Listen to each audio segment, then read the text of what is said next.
Hey y'all, what's up? It's your girl Chelsea Monet. What y'all doing tonight? It's Friday. Y'all, it's the weekend. Spent a little bit of time with my friends yesterday. Me and her kick-hacked. I had to school her on some of the little things that mommy schooled her daughters on. You know, to keep her grounded. You know. But I'm here tonight to talk about just teaching, some people in general. This has nothing to do with like parenting my daughter or anything. This has something to do with like spiritual healing. Sometimes you have to work on letting things go. Sometimes it's important to learn how to, excuse me, I'm eating this pizza. Let me stop. That's rude. I sure hate hearing people eating smack and stuff. I would drive me crazy. But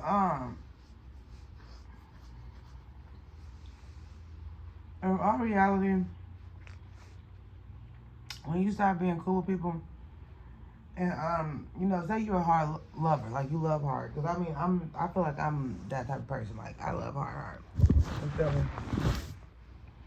And it's hard for me to get over the fact that we ain't cool no more, because like when you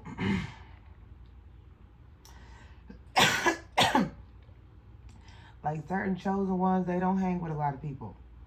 They don't be around a lot of people. So you're not gonna always, see a chosen one hang with everybody. Like some folks hang with everybody.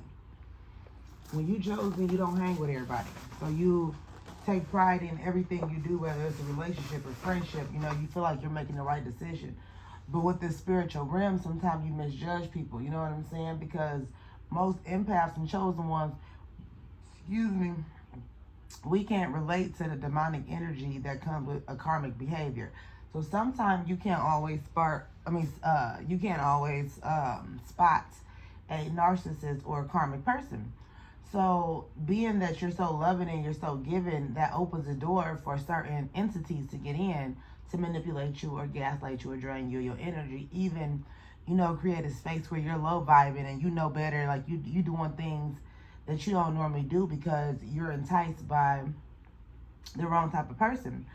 So it's really, really important when you're done or that chapter is over with you and a certain person, for you to let it go. And, I'm at that level in my life where, I want to share that with you all. Like, I want to let y'all know that it's okay to let past people go, past relationship, past exes, past best friends that, done things to you. Like, sometimes you get into this habit of checking on them because years that went by, and sometimes you reflect on what y'all used to have, and most of the time that happens because you're not creating more memories. You're not like booked and busy. You're not really getting a lot of things done. But when you're also an empath and you love hard and you love people, you do wish that your friend and certain people that you was rooting for, you wish that they just understood the love that you give.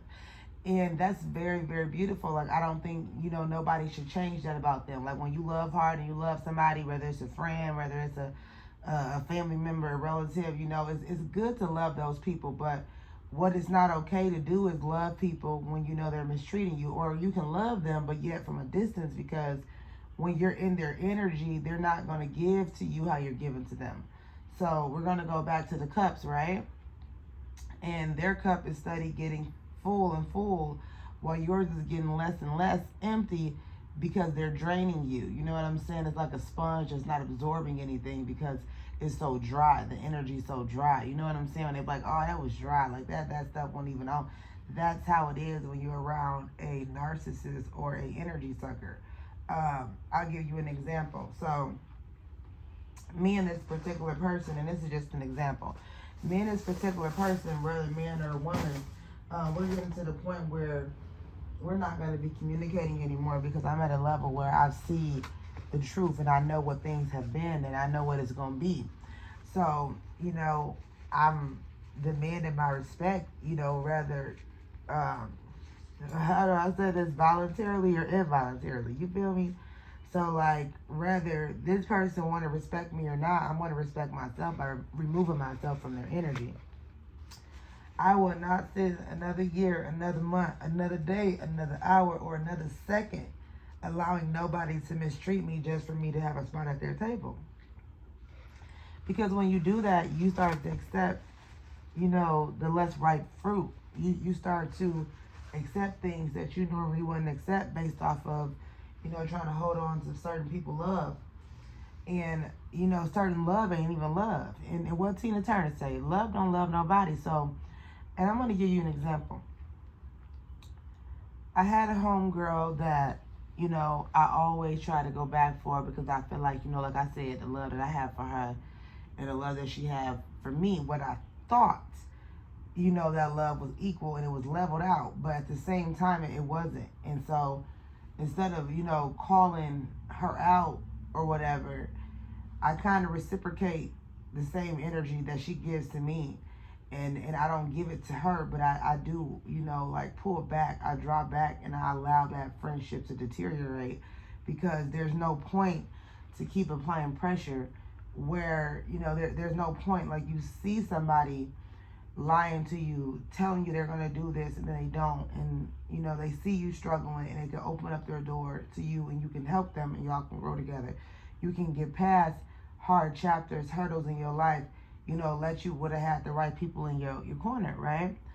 But on another note, you can also take accountability for allowing certain folks in your space to where you can't, spread yourself a little bit better to be able to grasp what's for you. You know what I'm saying? So accountability is what's going, kind of fuck you up, but it's going to mess with them too. Like, when you take accountability is big to me. Like it's huge. Like taking accountability does not mean that the other person is right and you're wrong. It does not mean that, you're less than. It does not mean that, accountability is some big boss stuff. You feel me? Accountability is like some stuff like whether certain folks gonna mess with me or not, I'm gonna mess with me. You know what I'm saying? If I fail, it's not gonna be because of them, it's gonna be because of me. Like accountability is a new level. You know what I'm saying? It's ranking up because once you start relying on yourself, you can't fail. And y'all, this video might be a little bit cliche for some, but for the past certain amount of, and I've been going through and in and out and spiritually overcoming and grasping reality to be able to deliver these messages to y'all. Because listen, most folks that speak on things, they ain't gonna tell y'all this, but most folks that speak on things, they've been through certain things.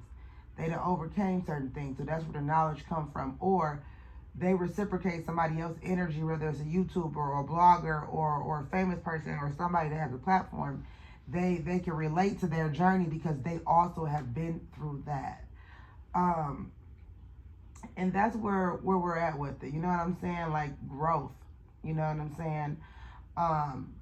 When you're young, you can't really think because you're just living.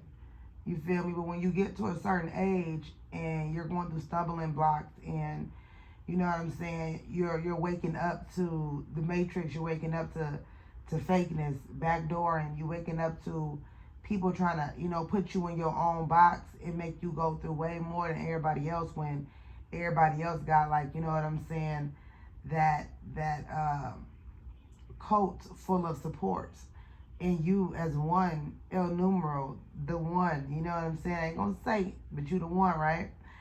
They force you to stand on that. They force you to stand on that. And just like some of the greatest, they fall, but they get back up again.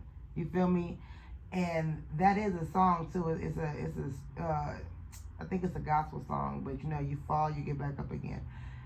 But what they don't understand is when you fall and you take them certain hits, it also give you power. Just like when, people box, eventually you're going to win one of your matches. I can't say you're going to win every match, but eventually all them hits that you didn't endure, all those times your component and gave you uppercuts and gave you drills and gave you lefts and righters and the one-hitter quitters and almost knocked you out, but you still seen vision and you was able to at least take that L, but that next one, it was all yours. You know what I'm saying? That's because you built yourself up for that. And that's the same as when you're falling off in life and you're going through things. You know, you're going to get back up again, but when you get back up, you're going to be stronger and wiser. And that's what they don't understand. They're going to still be needing a group of people while you still have yourself. You know what I'm saying? The one-man army, like that minor setback for a major comeback. So don't always be hard on the other person for y'all falling out, because that other person, I do feel like, in a way, know what they've done to you. They know the amount of things you went through. They know that you want closure. They know that it could have been better if y'all were just still cool, but just y'all don't have to hang every day, you know. But they make the situation way bigger because they want to be able to be the bigger person with the bigger, you know, nuts at the end of the day to say, oh yeah, I don't mess with her, or this person is A, B, and C, instead of keeping it real and saying exactly what occurred for y'all to fall out, and for people to decipher who they want to deal with based off of reality, you know, the realness, the facts. They base it off of people feeling like payola, like people feeling bad for them for the lies that they done created, to make people believe about you. Folks that have never even met you, they have an opinion on you, and they have not even met you. That's weird, and it's not normal. It's a mental health thing. You know, most leaders lead, and people, you know, gonna follow because you're a follower, and that's what the world has come to. And sometimes, you know, the leader is the narcissist. The leader is the sociopath. The leader is the friend that is upset because the other friend wanted to go do better, or the mother or the daughter or the grandmother or whoever, you know, the lover, the person, the opposition. You feel me? They are the leaders, and the followers as the flying monkeys, because the chosen one, the empath, is for sure not going to follow the karmic person. That's for sure. The empath, you see, they're powerful, and they don't always just completely lead. They might follow another spiritual person. They might, and it might not be a complete follow. It would be a more insightful follow. Like, you know, that was insightful, made. That was a very insightful and very intelligent point that the such and such made. And, you know, the empath will give gratitude and maybe reciprocate some of that energy in a positive way to be able to move forward. But far as the karmic person is lying, spilling toxicity everywhere, spilled milk everywhere. It's a hot mess. It's the narcissists and the karmic people teaming up with the other people behind your back too. So like, it's a lot. Like, I know I'm sounding real intelligent right now, but I'm not trying to.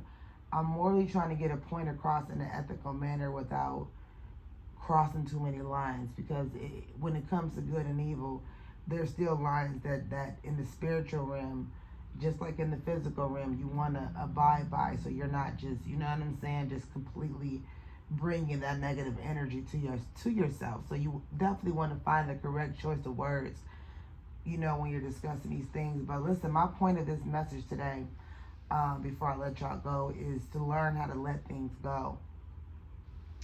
Learn how to let folks go. Learn how to let certain situations go. You know, I had spent a lot of my time trying to gain back friends and relationships that I had back when I was younger, when I was 17, 16, 15, 14. You know what I'm saying? Certain kinfolk, certain cousins, certain people that I looked up to, that I allowed them to tell me and dictate some of those, not all. You know, because my journey was filled with all types of characters, so they won't all be the same. But you know, you want to be okay, so you want that assurance back that you had back then. But what I now know, you know, at my later age, 30 plus, I don't even know those people how I thought I knew them people.